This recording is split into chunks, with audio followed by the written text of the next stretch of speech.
राधे राधे भक्तों, जय श्री कृष्ण, जय श्री राम। भक्तों, अक्सर हमारे जीवन में कुछ ऐसे क्षण आते हैं जब हम निर्णय नहीं ले पाते। ऐसे में श्रीमद् भागवत गीता के उपदेश हर समस्या का समाधान प्रस्तुत करते हैं। गीता का ज्ञान मन को शांति प्रदान करता है और जन्मों के पापों का नाश करता है। भगवान श्री कृष्ण द्वारा अर्जुन को दिए गए यह उपदेश आज भी उतने ही प्रासंगिक हैं और अपने जीवन का एक ऐसा तरीका सिखाते हैं जो विश्वास और त्याग पर आधारित है। बिना विश्वास और त्याग के कुछ भी प्राप्त करना असंभव है। इस प्रस्तुति में हम आपको भगवद गीता के कुछ ऐसे महत्वपूर्ण उपदेशों के बारे में बताने जा रहे हैं जो सरल भाषा में प्रस्तुत किए गए हैं। इन्हें ध्यान से सुनें और दूसरों के साथ साझा करें। नंबर 1 है क्रोध पर नियंत्रण। कहा जाता है क्रोध से भ्रम उत्पन्न होता है, भ्रम से बुद्धि भ्रष्ट हो जाती है और जब बुद्धि भ्रष्ट हो जाती है तो तर्क नष्ट हो जाता है। तर्क के नष्ट होने पर व्यक्ति का पतन हो जाता है। श्री कृष्ण कहते हैं कि क्रोध एक विष के समान है। जो व्यक्ति सीधे नहीं मरता है लेकिन उसे अंदर से विषैला बना देता है। क्रोध में व्यक्ति अपना आपा खो देता है और ऐसे वचन बोल देता है जो जहर से कम नहीं होते। क्रोध के आवेश में आकर इंसान अक्सर अपनों का ही लिहाज भूल जाता है, जिससे रिश्ते टूट जाते हैं। क्रोध की अग्नि को शांत करने के लिए एक प्राचीन कथा प्रचलित है। एक गुस्सैल महिला छोटी छोटी बातों पर अपना आपा खो देती थी। उसके स्वभाव से उसका परिवार और पूरा गांव बहुत परेशान था। वह अपने क्रोध पर नियंत्रण पाना चाहती थी पर सफल नहीं हो पा रही थी। एक दिन एक संत उसके गांव में आए। महिला ने संत से अपनी समस्या बताई। संत ने उसे एक शीशी दी और कहा कि जब भी क्रोध आए इसे मुंह से लगा लेना और धीरे धीरे पीना। जब तक गुस्सा शांत न हो जाए तब तक इसे मुंह से लगा के रखना। महिला ने वैसा ही किया और एक सप्ताह में उसका क्रोध कम होने लगा। जब वह संत के पास खुशी खुशी पहुंची तो संत ने बताया कि शीशी में सिर्फ सामान्य पानी था। यह सिर्फ उसे क्रोध के समय मौन रखने की मदद करने के लिए था। मुंह पर शीशी होने के कारण वह बोल नहीं पाती थी, जिससे बात बिगड़ने से बच जाती थी। इसलिए जब भी गुस्सा आए कुछ देर शांत रहें और मौन रहने का प्रयास करें। नंबर 2, दृष्टिकोण का महत्व। भगवान श्री कृष्ण कहते हैं कि स्थितियों को देखने का हमारा दृष्टिकोण ही हमारा भविष्य निर्धारित करता है। नकारात्मक सोच वाले लोगों के जीवन में परेशानियां बढ़ती जाती हैं। जिस तरह हर व्यक्ति की सोच अलग अलग होती है, उसी तरह चीजों को देखने और समझने का हमारा नजरिया भी अलग अलग होता है। कोई हमेशा सकारात्मक सोच रखता है तो कोई नकारात्मक। कोई हर व्यक्ति में अच्छाई देखता है तो कोई सिर्फ कमियां। एक कहानी इस बात को समझाती है। एक शराबी व्यक्ति के 2 बेटे थे। पिता की नशे की लत से दोनों ही परेशान थे। पिता की मृत्यु के बाद बड़ा भाई भी शराबी बन गया, जबकि छोटा भाई पढ़ लिख कर समाज में सम्मानित व्यक्ति बन गया।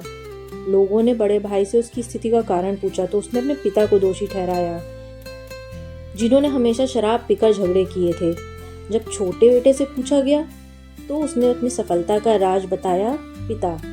उसने कहा उसके पिता ही उसकी सफलता का कारण है।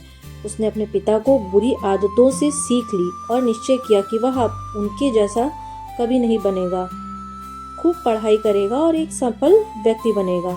यह दर्शाता है कि हमें परिस्थितियों को सकारात्मक सोच के साथ देखना चाहिए। दूसरों की गलतियों से सीख लेकर सकारात्मकता के साथ आगे बढ़ने से सफलता अवश्य मिलती है।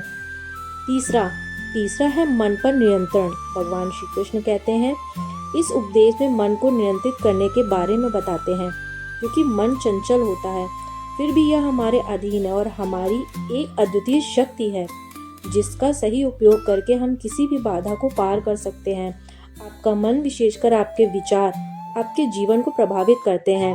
जीवन को सही ढंग से जीने के लिए मन पर पूरा नियंत्रण होना आवश्यक है और इसे हमारे अनुकूल ही कार्य करना चाहिए।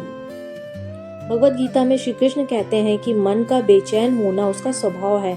मन को लगता है वह अलग अलग बातों के बारे में सोचता रहेगा तो हमें आने वाली मुश्किलों से बचा लेगा, पर ऐसा नहीं होता है। हम अपने जीवन का अधिकांश समय सोच विचार करके परेशान होने में बिता देते हैं। हमारी सारी परेशानियां, पीड़ा और दुविधा अक्सर हमारे मन की बनाई हुई कहानियां होती हैं। अपनी परेशानियों से छुटकारा पाने के लिए मन को शांत रखते हुए सही उपायों पर काम करना चाहिए। एक कहानी यह उपदेश को स्पष्ट करती है।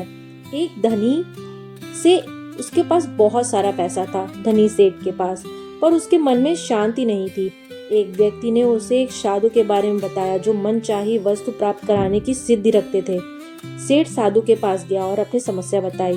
साधु ने सेठ से कहा कि जैसा वह करेंगे उसे चुपचाप देखते रहना है, इससे उसे शांति की युक्ति मिल जाएगी। पहले दिन साधु ने सेठ को कड़ी धूप में बैठा के रखा और खुद कुटिया के अंदर चले गए। दूसरे दिन उसे खाने को कुछ भी नहीं दिया और खुद तरह तरह के पकवान उसके सामने खा रहे थे। तीसरे दिन जब सेठ को गुस्सा आया तो वो जाने लगा, तो साधु ने कहा कि उसने उसे शांति की युक्ति बता दी है। साधु ने समझाया कि जैसे उसकी छाया या उसकी साधना सेठ के काम नहीं आएगी, वैसे ही शांति भी अपनी मेहनत और पुरुषार्थ से ही मिलेगी। साधु उसके मन को शांत नहीं कर सकते, इसके लिए उसे खुद ही मन की शांति प्रदान करने वाले कार्य करने होंगे। यह सुनकर सेठ की आंखें खुल गई। मन को शांत करने के लिए क्रोध और बुरी बातों से बचना होगा। जब तक मन में क्रोध और बुरी बातें चलती रहेंगी, तब तक उसमें प्रेम और शांति प्रवेश नहीं कर सकती। नंबर 4, स्वयं का आकलन। भगवद गीता में भगवान श्री कृष्ण कहते हैं कि जीवन में सफल होने के लिए हमारा पहला कार्य स्वयं को पहचानना है। सफलता की पहली सीढ़ी स्वयं को पहचानना होता है। स्वयं को पहचान कर आप जीवन में अवश्य सफल हो सकते हैं। स्वयं को पहचानने का अर्थ है अपने और अपने लक्ष्य के बीच आने वाली बाधाओं, परेशानियों, रुकावटों, निराशा और असफलता पर विजय प्राप्त करने के लिए स्वयं को जानना आवश्यक है। हमें स्वयं से बातें करनी होंगी, यह समझने की कोशिश करनी होगी कि मैं कौन हूँ, मेरा अस्तित्व क्या है, मेरे अंदर कौन कौन सी क्षमताएं और कमियां हैं, मेरी सोच और विचार कैसे हैं, मेरे जीवन का उद्देश्य और लक्ष्य क्या है। हमें यह भी सोचना चाहिए कि क्या जो कार्य हम वर्तमान में कर रहे हैं उससे हमारे उद्देश्य पूरे हो सकते हैं और हम अपने लक्ष्य तक पहुंच सकते हैं। यदि नहीं तो हमसे क्या गलती हो रही है। दुनिया में अधिकांश लोग स्वयं को जानने के बजाय दूसरों को जानने में अपना पूरा दिमाग लगा देते हैं, समय और ताकत लगा देते हैं, फिर भी ये सामने वाले को नहीं जान पाते। यदि इंसान दूसरों को जानने के बजाय स्वयं को जानने की पूरी कोशिश करे, उस पर ताकत लगाए, तो वह कुछ ऐसा कर सकता है कि दुनिया उसके कदमों में होगी। इसलिए उठो, जागो और स्वयं को पहचानो। अपनी ताकत को पहचानो, तभी आप इतिहास रच सकते हैं। 5वां बताया गया है स्वयं का निर्माण। श्री कृष्ण कहते हैं मानव जीवन अनमोल है। यह विडंबना है कि हम इस अनमोल शरीर को वह सम्मान नहीं देते हैं जो हमें देना चाहिए। हम शरीर के बाहरी सौंदर्य की चिंता तो बहुत करते हैं, किंतु इस शरीर के भीतर स्थिर आत्मा और उसके निवास रूपी मंदिर के प्रति कभी सोचते नहीं हैं। इसी कारण हम भौतिक सुख दुख के चक्रव्यूह में उलझे रहते हैं और स्वयं के निर्माण के प्रति लापरवाह बन जाते हैं। इस लापरवाही का खामियाजा न केवल हमें बल्कि परिवार, समाज, राष्ट्र और पूरे संसार को किसी न किसी रूप में भुगतना पड़ता है। आज की सबसे बड़ी आवश्यकता स्वयं के निर्माण की है। हमें सोचना ही होगा कि हम अपना निर्माण कैसे करें। ईश्वर ने हमें सर्वश्रेष्ठ बनाया है, परंतु सिर्फ यह मान लेना कि हम श्रेष्ठ नहीं बन सकते। हमें अपने मन, वचन और कर्म से भी श्रेष्ठ बनना होगा। जब तक हम स्वयं को एक इकाई मानकर विचार नहीं करेंगे, तब तक हमारा भला नहीं हो सकता। हमें अपने शरीर रूपी मंदिर, उसके भीतर स्थित जीव तत्वों को महत्व देना होगा, उनकी स्वच्छता और उनके प्रति समर्पण भाव बनाए रखना होगा। हम जितनी चिंता बाहरी निर्माण की करते हैं, उससे कई अधिक चिंता हमें स्वयं के निर्माण की भी करनी होगी। इसके लिए हमें सिर्फ अच्छाइयों और सकारात्मक बिंदुओं पर ही ध्यान केंद्रित करना होगा। हमें अपने और दूसरों के अच्छे गुणों पर ध्यान देना होगा। हम सभी सर्वशक्तिमान परमात्मा की संतान हैं। उनके सारे गुण हमारे अंदर विद्यमान हैं। उन शक्तियों का सही प्रयोग करके हम अपना निर्माण कर सकते हैं। अपने सुंदर निर्माण के साथ ही हम अपने परिवार, समाज, राष्ट्र तथा पूरी सृष्टि का निर्माण कर सकते हैं। विश्वास करें, असंभव जैसा भाव संभव की सबसे बड़ी बाधा है। इसलिए असंभव को टाले और अंदर बंद कर सिर्फ संभव के मंत्र का उच्चारण करें। याद रखें, आपकी पहचान केवल आप नहीं, आपका व्यक्तित्व और कृतित्व ही आपको रेखांकित करेगा। इसके लिए स्वयं के निर्माण के अलावा कोई दूसरा रास्ता नहीं है। नंबर 6, कर्म करो, फल की चिंता मत करो। श्री कृष्ण ने भगवद गीता में कर्म और फल के बीच संबंध बताते हुए कहा है कि हमें कर्म करना चाहिए, लेकिन फल की चिंता नहीं करनी चाहिए। यह इसलिए है क्योंकि हम अपने कर्मों के फल के बारे में अनुमान लगा सकते हैं, लेकिन फल निश्चित नहीं होता है।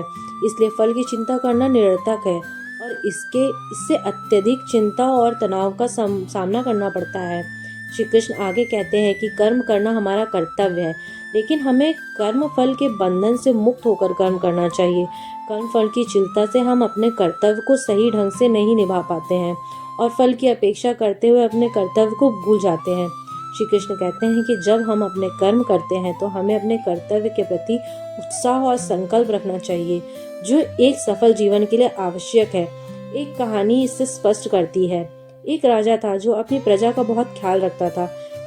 एक बार भ्रमण के दौरान उसके कुर्ते का बटन टूट गया। उसने मंत्री को एक अच्छे दर्जी को बुलाने का आदेश दिया। मंत्री को एक छोटा दर्जी मिला। उसने बटन सिल दिया। राजा ने दर्जी से उसकी कीमत पूछी। दर्जी ने सोचा कि यह छोटा काम है, पर फिर सोचा कि राजा उसे कंजूस न समझे, इसलिए उसने कहा, जो आपकी इच्छा हो वह दे दीजिए। राजा ने अपनी हैसियत के अनुसार दर्जी को 2 गांव देने का फैसला किया। दर्जी मनी मन सोचने लगा कि वह तो 2 मांग रहा था और अब 2 गांव का मालिक बन गया। 2 रुपए कहाँ 2 गांव। यह कहानी दर्शाती है कि हम सभी अपनी क्षमता के अनुसार सोचते हैं, लेकिन ईश्वर हमें अपने हिसाब से सब कुछ देते हैं। हम छोटा मांगते हैं, पर कई बार भगवान हमें अपनी देने की क्षमता के अनुसार कुछ बड़ा दे देते हैं। इसलिए श्री कृष्ण कहते हैं भगवद गीता में कि कर्म करो, फल की इच्छा मत करो। 7वां, लक्ष्यों को हमेशा याद रखें। भगवद गीता में श्री कृष्ण कहते हैं कि किसी भी लक्ष्य को निर्धारित करने से पहले खुद से 3 सवाल करें। आप उस काम को क्यों करना चाहते हैं? इसका क्या परिणाम होगा? क्या आपको इसमें सफलता मिलेगी? यदि इन तीनों सवालों के जवाब आपको आश्वस्त करते हैं, तभी उस लक्ष्य की ओर कदम बढ़ाएं। अपने लक्ष्य के लिए बनाई गई रणनीति के बारे में कभी किसी को ना बताएं। गुप्त रूप से उस दिशा में मेहनत करते रहें। यदि आपके लक्ष्य के मार्ग में कोई विपत्ति आ जाए तो उससे घबराकर लक्ष्य को बीच में ना छोड़ें। धैर्य के साथ उसका सामना करें और लक्ष्य के प्रति सकारात्मक सोच के साथ प्रयास जारी रखें। याद रखें, जरूरी नहीं है कि जैसा आपके साथ पहले हुआ है वैसा ही भविष्य में भी होगा। आपके भविष्य को संवारने की गुंजाइश हमेशा आपके हाथ में होती है। कुछ लोग तेजी से सफल हो जाते हैं, जबकि कुछ लोग लाख कोशिश के बाद भी सफल नहीं हो पाते। उन्हें सबसे पहले अपने लक्ष्यों को तय करने की जरूरत होती है, ताकि पता चल सके कि किस दिशा में आगे बढ़ना है और मेहनत करना है। लक्ष्य तय करने में दिक्कत हो तो इन बातों को हमेशा याद रखें। दोनों के मुताबिक लक्ष्य चुनने की बजाय अपने हिसाब से लक्ष्य चुनें। जब आप काम को अपने तरीके से संभालेंगे तो लक्ष्य निर्धारित करना आसान हो जाएगा। सपने देखना अच्छी बात है, लेकिन अगर सपनों को हकीकत में पूरा करना चाहते हैं तो मन से समझाने की कोशिश करें कि आप क्या चाहते हैं। लक्ष्य निर्धारित करने के लिए उन्हें पूरा करने में कितनी ऊर्जा चाहिए, उस हिसाब से लक्ष्य तय करें और आगे बढ़ें। बड़ा लक्ष्य तय करने से अच्छा है कि हमेशा छोटे लक्ष्य बनाएं। एक कहानी इसे स्पष्ट करती है। एक गधा था जिसका लक्ष्य था कि वह अपनी जिंदगी में कुछ बड़ा करे, जिससे मरने के बाद भी लोग उसे याद करें। लेकिन वह एक मालिक के अधीन काम करता था जिसका लक्ष्य सबसे बड़ा व्यापारी बनना था। मालिक गधे पर बहुत भारी सामान लादता था। गधे को हमेशा डर रहता था कि कहीं वह असफल ना हो जाए और उसे खाने के लाले ना पड़ जाए। इस डर से गधा मालिक को छोड़ नहीं पाता था और अपनी पूरी जिंदगी मालिक के लक्ष्य को पूरा करने में लगा देता है। जब गधा बूढ़ा हो जाता है तो मालिक उसे जंगल में मरने के लिए छोड़ देता है। मरने से पहले गधा पछताता है कि काश उसने एक बार प्रयास किया होता तो शायद उसकी जिंदगी कुछ और ही होती। आजकल की जिंदगी में भी कई लोग उस गधे की तरह ही हैं। वे अपने लक्ष्य पर काम करने के बजाय अपना पूरा समय और ऊर्जा दूसरे के लक्ष्य को पूरा करने में लगा देते हैं। जब तक हम खुद के बारे में नहीं सोचते हैं और खुद के लक्ष्य पर काम करना शुरू नहीं करते, तब तक हम अपनी ज़िंदगी अपने हिसाब से नहीं जी पाते। इसलिए हमें जितनी जल्दी हो सके अपने लक्ष्य पर काम करना चाहिए। अगर इस गधे की तरह पछताना नहीं चाहते हो तो अपने लक्ष्य के बारे में सोचें और उसी में आगे बढ़ें। एक बार हिम्मत करके जब हम अपनी ज़िंदगी अपने हिसाब से जीने लगते हैं और अपने लक्ष्य को पूरा करने के बारे में सोचते हैं, तो ऐसी कोई गारंटी नहीं है कि हम अपने लक्ष्य को 100% पूरा कर लेंगे, लेकिन यह अफसोस नहीं रहेगा कि हमने कुछ किया ही नहीं। इसलिए अपनी काबिलियत को पहचानें और अपने लक्ष्य को पूरा करें। नंबर 8, वर्तमान में जीना सीखो। भगवद गीता में कहा गया है कि अतीत का भय और भविष्य की चिंता व्यक्ति को इतना परेशान कर देती है कि वह चैन से नहीं जी पाता। कभी कभी तो वह अपना मानसिक संतुलन तक खो बैठता है। हमें यह नहीं भूलना चाहिए कि अपराध बोध और चिंता मनुष्य की प्राकृतिक भावनाएं हैं, लेकिन इससे ग्रस्त हो जाना या यह सोचना कि इससे छुटकारा पाना बहुत मुश्किल है, यह ठीक नहीं है। इसी सोच का परिणाम व्यक्ति को मन मस्तिष्क को अस्थिर बनाए रखता है। इसके लिए मनुष्य को अपनी सोच की सीमा का विस्तार करना चाहिए। अतीत में मत डूबो। इस समय हमारे पास केवल वर्तमान क्षण है। हम अतीत को जी नहीं सकते या बदल नहीं सकते और भविष्य काल्पनिक है। वर्तमान क्षण ही हमारी जननी है। हमें अपने वर्तमान क्षण को नया आकार देना चाहिए और अपना भविष्य बनाना चाहिए। हमारा समय सीमित है, इसे अतीत के बारे में सोचने या भविष्य की चिंता में बर्बाद ना करें। एक योजना बनाएं, उस पर अमल करें और बेहतर कल के लिए अपने आज का पूरा उपयोग करें। आज आप जो करते हैं वही आपका कल निर्धारित करता है। वर्तमान क्षण में जीना सीखना सफलता और खुशी की कुंजी है। आज काम शुरू करने का सबसे अच्छा दिन है, क्योंकि आज हमारे पास जो कुछ भी है वह सब वास्तविक और हमारा अतीत हमें सर्वोत्तम सबक सिखाता है। बस उसे सीखें और आगे बढ़ते रहें और अपने आज को बेहतर, आनंदमय और पूर्ण बनाने का प्रयास करें। 9, स्वयं पर विश्वास रखें। श्री कृष्ण कहते हैं कि जब तक आप स्वयं पर विश्वास नहीं करते तब तक दूसरों को भी आप पर विश्वास नहीं होगा। जीवन में सफलता पाने के लिए आपको अपने सपनों का पीछा करना चाहिए। अपने सपनों के लिए काम करें और उन्हें हासिल करने के लिए हमेशा तत्पर रहें। आप जितनी मेहनत करेंगे उतनी ही जल्दी आपके सपने पूरे होंगे। अगर आप स्वयं पर विश्वास करते हैं तो दुनिया में कुछ भी असंभव नहीं है। जब तक आप स्वयं पर विश्वास नहीं करेंगे तब तक आप अपने सपनों को पूरा नहीं कर पाएंगे।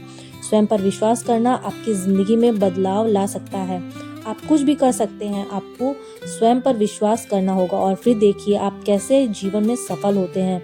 अगर किसी को स्वयं पर भरोसा हो तो कोई भी कठिन काम आसानी से पूरा किया जा सकता है। रामायण में भी एक प्रसंग है जब वानर सेना माता सीता की खोज में समुद्र तट पहुंचती है। एक विशाल समुद्र को पार कर लंका जाना कठिन प्रतीत होने लगता है। तब अंगद ने कहा कि वह लंका को जा सकते हैं पर वापस लौटकर आ पाए इस पर उन्हें संदेह है। अंगद को अपनी क्षमता और योग्यता पर भरोसा नहीं था। जब जामवंत ने हनुमान को उनकी क्षमता और शक्ति की याद दिलाई और पूछा क्या वह लंका जाकर सीता माता का पता लगा सकते हैं, तो हनुमान ने पूरे आत्मविश्वास के साथ हामी भरी और कहा कि वह अभी जाते हैं और रावण सहित सभी राक्षसों का संहार करके माता सीता को वापस लेकर आते हैं। जामवंत के कहने पर सुरसा और संहिता ने उन्हें रोकने की कोशिश भी की, मगर उनका आत्मविश्वास जरा भी कम नहीं हुआ और वह लंका पहुंचे। वहां कई राक्षसों का संहार किया और अशोक वाटिका में माता सीता को देखा, फिर लौट आए। भक्तों, जब हम किसी ऊंचे मुकाम की तरफ बढ़ते हैं तो मन में आशंकाएं और भय जरूर आते हैं, मगर हमें इनसे पार पाने के लिए अपने भीतर के भरोसे को मजबूत रखना चाहिए। उत्साह के साथ लक्ष्य की ओर बढ़ता ही हमारा आत्मविश्वास को मजबूत करता है। अगर हमें अपनी क्षमता पर यकीन हो जाए तो कोई भी लक्ष्य आसानी से पाया जा सकता है। अगर आपको स्वयं पर विश्वास नहीं है तो आप डरपोक हैं। पर्वतारोही और खिलाड़ी भी दूसरे लोगों की तरह ही होते हैं, फिर भी वो इतने कठिन लक्ष्य आसानी से कैसे पा लेते हैं? इसका जवाब है आत्मविश्वास, स्वयं पर भरोसा। नंबर 10, संगति का प्रभाव। भगवान श्री कृष्ण कहते हैं कि संगति का असर सब कुछ बदल देता है। संगति के कारण हमारी चाल ढाल, पहनावा, खान पान, बात करने का तरीका और चरित्र तक में बदलाव आ जाता है। हमारी संगति का जीवन में गहरा असर पड़ता है। इसलिए संगति अच्छे लोगों की करनी चाहिए ताकि उनकी अच्छाइयों को हम ग्रहण कर सके। कहते हैं खरबूजे को देखकर खरबूजा रंग बदलता है। यह कहावत का अर्थ है कि संगति का असर हर किसी पर कम या अधिक होता है। संगति से मनुष्य जहाँ महान बनता है वहीं बुरी संगति उसका पतन का कारण भी बनती है। अच्छी संगति पारस के समान है। जिस प्रकार पारस के छूने से लोहा भी सोना बन जाता है, उसी प्रकार अच्छी संगति के प्रभाव से दुष्ट व्यक्ति भी देवता समान बन जाता है। लेकिन यदि बुरी संगति व्यक्ति के अंदर आ जाए तो उसका जीवन नरक हो जाता है। एक कहानी इसे स्पष्ट करती है। एक गुरु अपने शिष्य के साथ एक बगीचे में घूम रहे थे और उन्हें अच्छी संगति में रहने के विषय में बता रहे थे। शिष्य उस बात को समझ नहीं पा रहे थे। तभी गुरुजी ने फूलों के भरा एक गुलाब का पौधा देखा। उन्होंने एक शिष्य से उस गुलाब के पौधे के नीचे से थोड़ी सी मिट्टी लाने को कहा। शिष्य मिट्टी लेकर आया। गुरुजी ने उसे मिट्टी सूंघने को कहा। शिष्य ने कहा, गुरुजी, इसमें तो गुलाब की बड़ी अच्छी खुशबू आ रही है। तब संत जी बोले, बच्चों, जानते हो इस मिट्टी में इतनी अच्छी खुशबू क्यों आ रही है? क्योंकि इस मिट्टी पर गुलाब के फूल टूट टूट कर गिरते रहते हैं। धीरे धीरे यह उसी मिट्टी के साथ घुल मिल जाते हैं, तभी मिट्टी में भी गुलाब की खुशबू आने लगती है। ऐसे ही हमारे जीवन में होता है, जब हम अच्छे लोगों का साथ रहते हैं, उनकी अच्छी बातें हमारे अंदर आने लगती हैं। जैसे गुलाब की पंखुड़ियों के पास रहने के कारण उस मिट्टी में से गुलाब की खुशबू आने लगी। इसी प्रकार जो व्यक्ति जैसे व्यक्ति के साथ रहता है, उसमें वैसे ही गुण दोष आ जाते हैं। भक्तों, हमें हमेशा अपनी संगति अच्छे लोगों के साथ रखनी चाहिए, जिससे हम भी एक अच्छे इंसान बन सके। 11वां, अधूरा ज्ञान।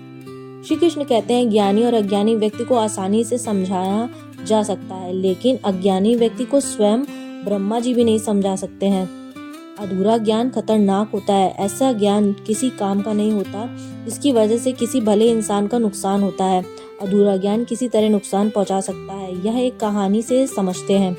पुराने समय में एक सेठ का व्यापार बहुत अच्छा चल रहा था।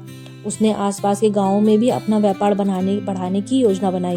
एक व्यक्ति सेठ के पास गया और साझेदार बनने की इच्छा व्यक्त की। सेठ को साझेदार की जरूरत थी, इसलिए उसने अनजान व्यक्ति को अपने व्यापार में शामिल कर लिया। नया साझेदार बहुत मेहनती था और दोनों की मेहनत से व्यापार तेजी से बढ़ गया। सेठ बहुत खुश था। एक दिन सेठ का करीबी दोस्त उससे मिलने आया और उसने साझेदार को देखा। सेठ का दोस्त उस साझेदार को पहचान गया कि वह एक ठग है और चोरी करता है। सेठ का मित्र खुद को शास्त्रों का जानकार और ज्ञानी मानता था। उसने कहीं पढ़ा था कि कभी भी किसी की बुराई नहीं करनी चाहिए, इसलिए उसने नए साझेदार की सच्चाई सेठ को नहीं बताई। सेठ का मित्र बोला कि तुम्हारा नया साझेदार तो बहुत मेहनती और सभी का विश्वास जीत लेता है। यह सुनकर सेठ को बड़ी प्रसन्नता हुई। जल्दी ही साझेदार ने सेठ का विश्वास भी जीत लिया और सेठ की तिजोरियों की चाबियां भी उसके पास रहने लगी। एक रात मौका पाकर साझेदार सेठ का सारा धन लेकर भाग गया। सुबह जब सेठ नींद से जागा तो उसने देखा सारा धन गायब है और उसका पूरा व्यापार बर्बाद हो गया। दुखी सेठ अपने मित्र के पास पहुंचा और उससे पूरी बात बताई। सेठ का मित्र बोला कि वह बात पहले से ही जानता था कि वह एक ठग है। वो मेहनत करके दूसरों का भरोसा जीत लेता है और मौका पाकर उनका धन लेकर भाग जाता है। यह बात सुनते ही सेठ को बड़ा क्रोध आया। उसने मित्र से कहा, तुम्हें यह बात मालूम थी तो तुमने मुझे बताई क्यों नहीं? मेरे जीवन की सारी भर की कमाई वो लूट के ले गया। सेठ का मित्र बोला, मैं कभी किसी की बुराई नहीं करता। बुराई करना पाप है। मैंने शास्त्रों में पढ़ा है, इसलिए मैंने उसकी बातें नहीं बताई। शास्त्रों के जानकार मित्र की यह बात सुनकर सेठ ने उससे कहा, भाई, आज तुम्हारे अधूरे ज्ञान की वजह से मैं बर्बाद हो गया। ऐसा ज्ञान किसी काम का नहीं है जिससे किसी भले इंसान का नुकसान हो। तो भक्तों, आपको तो यह पता ही चल गया होगा कि अधूरा ज्ञान कितना खतरनाक होता है। इसलिए कोई भी ज्ञान पूरा अवश्य ग्रहण करें। 12वां, मित्र और शत्रु की पहचान। भगवद गीता में कहा गया है कि अगर हम जिंदगी की सफलता पाना चाहते हैं और हमें ऐसे दोस्तों की जरूरत होती है जो हमें आगे बढ़ने की प्रेरणा दे, लेकिन अगर हम बहुत ज्यादा सफल होना चाहते हैं तो हमें दुश्मनों की भी जरूरत होती है।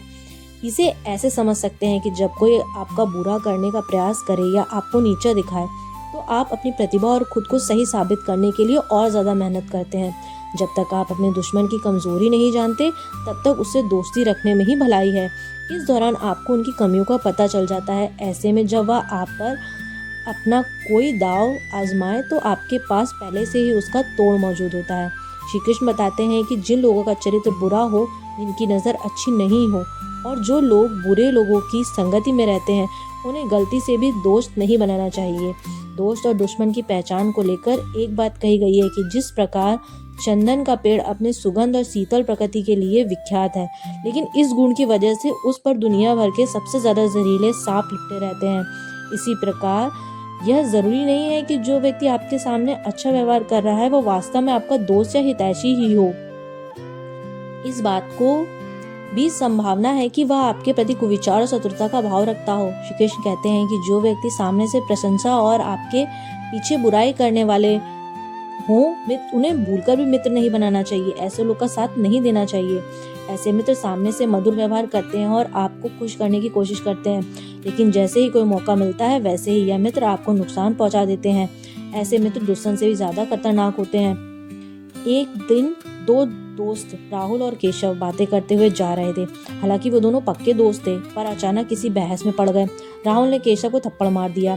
थप्पड़ लगने के बाद केशव ने कुछ नहीं कहा, बस नीचे पड़ी रेत पर लिख दिया, मुझे चोट लगी क्योंकि आज मेरे दोस्त ने मुझे थप्पड़ मारा है। 2 दिन बाद दोनों दोस्त फिर मिले। इस बार उन्होंने नदी में नहाने जाने का कार्यक्रम बनाया। अगली सुबह दोनों नदी में नहाने पहुंचे। जब वे नहा रहे थे तो केशव का पैर फिसला और वह डूबने लगा। तब राहुल ने उसे डूबता देखा तो झट से उसे बचाने के प्रयास में लग गया और उसे बचा लिया। बचाए जाने के बाद केशव ने पत्थर पर लिखना शुरू किया, आज मुझे मेरे सबसे अच्छे दोस्त ने बचाया। राहुल ने पूछा, जब मैंने तुम्हें थप्पड़ मारा तो तुमने रेत पर लिखा और जब मैंने तुम्हें बचाया तो तुमने पत्थर पर लिखा, ऐसा क्यों? इस पर केशव ने जवाब दिया, जब लगे कि दोस्त से कोई गलती हुई है, उसने हमें कोई चोट पहुंचाई है या हमें किसी बात पर बुरा लगा है, तो अच्छा होगा कि हम रेत पर लिख दें क्योंकि वह हवा के साथ मिट जाएगा। लेकिन जब आपका दोस्त आपके साथ कुछ अच्छा करे तो हमेशा पत्थर पर लिखें ताकि हमें हमेशा याद रहे। भक्तों, दोस्ती होती ही ऐसी है। दोस्ती में प्यार होता है, वहाँ थोड़ी बहुत बहस और लड़ाई भी होती है। यदि उस बात को हम अपने दिल पर लगा लें तो फिर दोस्ती का कोई भी रिश्ता कैसे चल पाएगा। तो भक्तों, आज हमने भगवत गीता की कुछ बातें जानी जो भगवान श्री कृष्ण भगवत गीता में उपदेश दिए हैं। उनमें से कुछ अद्भुत बातें, कुछ अद्भुत कहानियाँ हमने जाना। भक्तों, आपको मेरी ये वीडियो कैसी लगी हो? आज की वीडियो हम यहीं समाप्त करते हैं। अगर आपको मेरी ये वीडियो पसंद आई है तो मेरे साथ बने रहें। मेरे चैनल को लाइक, सब्सक्राइब और इस वीडियो को शेयर करें और अपनी ज़िंदगी में भगवान श्री कृष्ण के द्वारा कही गई बातों को उतारने का प्रयास करें। तो यही वीडियो समाप्त करते हैं। जय श्री कृष्ण, राधे राधे, जय श्री राम, धन्यवाद।